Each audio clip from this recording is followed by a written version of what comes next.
My name is Alice Village. I am a prayer minister and wholeness coach. I'm coming to you today with 4 tips of how you can help begin the process of overcoming sugar. The first tip is going to be make a decision.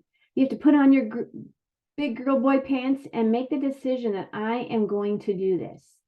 Nothing begins until you decide you're going to do it. That is tip number one, step number one. Number 2 is you have to find a healthy substitution that you like.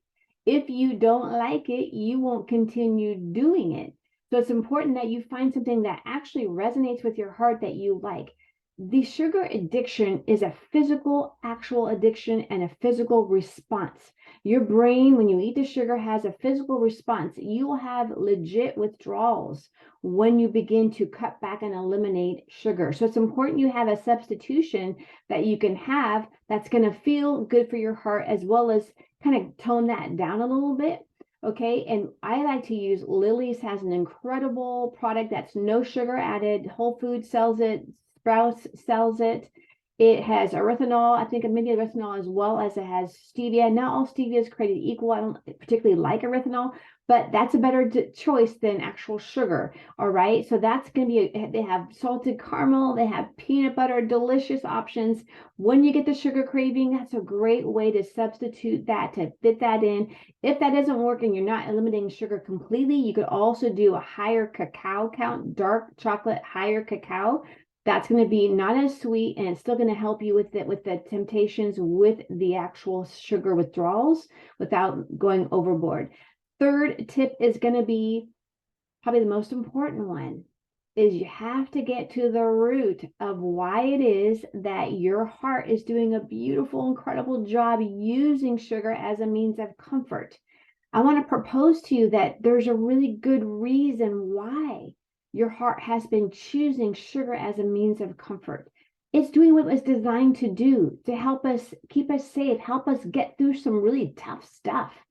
And so when we invite the healer into this process, he gets to the root of what it is that your heart needs.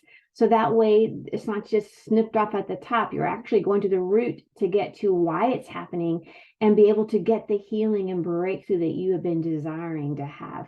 As a prayer minister, it's incredible to be in the room to witness the love of the Lord. It's gentle, it's beautiful, but it's powerful to get to what does your heart need? What healing does the Lord have for your heart?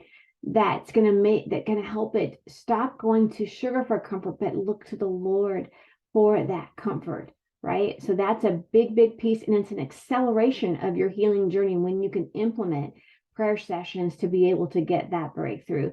The fourth and final tip I want to tell you today is going to be an important one as well, and it's accountability.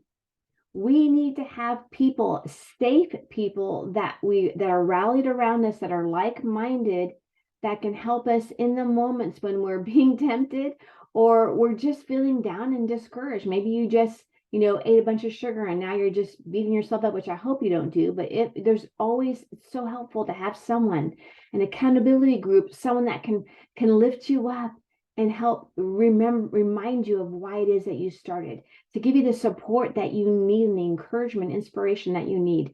I have a group that I do this in, that it's a free group, and I have recipes, I have daily posts, we just have a daily check-in. What's your rating? How'd your day go?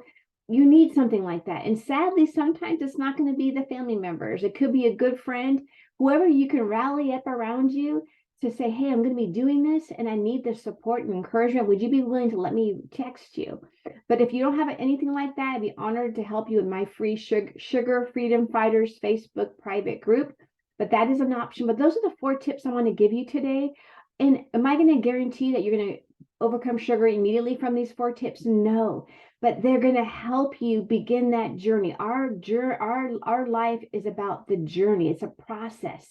There's every step you take is a win. There's no win that's too small. So when you implement these 4 tips, you're going to begin to see the wins. Now, we're either winning or we're learning. We're never failing. You have to have that mind shift about your journey and realize, are you missing the wins? Did you have 1 piece of chocolate instead of 5? That's a win. And having that accountability piece and following these 4 tips are going to help you start to see more and more of those wins. But I guarantee you, you're still learning. So I hope that this blesses you. And if you need a group, need an accountability, you want to do prayer, I'm here to do all of that for you. And I hope that to hear from you that how this hits home for you, as well as if you need help, I'd be honored to come alongside you. All right. Talk to you soon. Bye-bye.